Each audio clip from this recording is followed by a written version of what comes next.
Donc un deuxième exemple avec une composition différente du milieu réactionnel à l'état initial.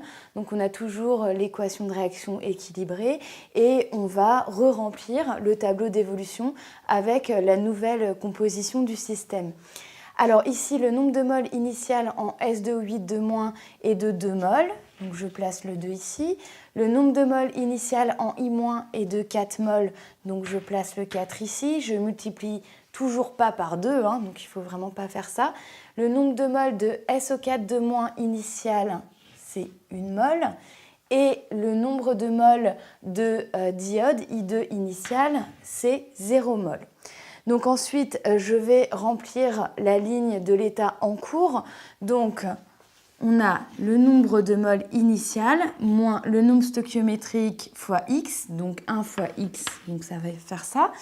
Ici, on a le nombre de moles initial, donc 4, moins le nombre stoichiométrique fois x, donc moins 2 fois x.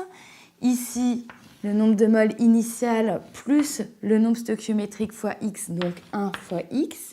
Et ici, le nombre de moles initial, donc 1, plus le nombre stoichiométrique fois x, donc 2 fois x. Pour la dernière ligne, donc l'état final, on remplace x par x max, donc 2 moins x max, 4 moins 2x max, 0 plus x, donc ça va faire x max, et 1 plus 2x max, 1 plus 2x max.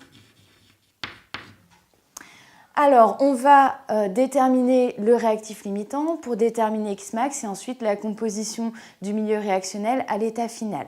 Donc, l'hypothèse 1, c'est S2O8 de moins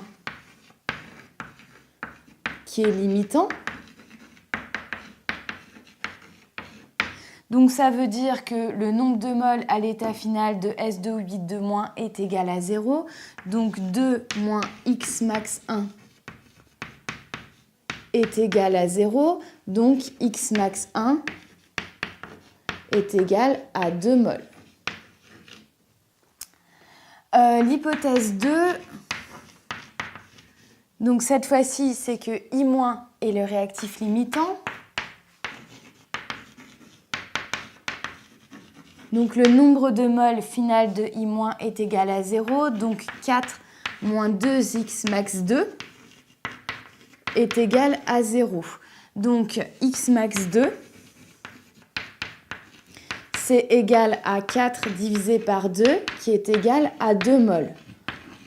Donc ici, on se rend compte qu'on a x max 1 qui est égal à x max 2.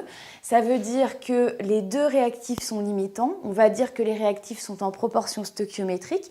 Et x max va être égal à x max 1 qui va être égal à x max 2, du coup qui sera égal à 2 moles. Donc on a S2O8 de moins et I-, donc iodure limitant. Donc, ils sont en proportion stoichiométrique et x max est égal à 2 moles. Une fois qu'on a déterminé x max, il suffit de remplacer x max par sa valeur dans la dernière ligne du tableau d'évolution pour avoir la composition du milieu réactionnel à la fin de la réaction. Donc le nombre de moles final de S2O8 de moins, ça va faire 2 moins x max, donc 2 moins 2 qui va être égal à 0 mol, ce qui est normal puisqu'il est limitant. Ici, le nombre de moles à l'état final en I-, ça va être 4 moins 2 fois 2. Donc ça va faire 4 moins 2 fois 2, ça fait 4 moins 4, ça fait 0 mol, ce qui est aussi normal puisque c'est un réactif limitant. Le nombre de moles de I2, ça va être égal à x max, donc c'est égal à 2 mols. Et le nombre de moles à l'état final de SO4 de moins, ça va être 1 plus 2 fois x max, donc ça va faire 1 plus 2 fois 2, donc ça fait 5 mols.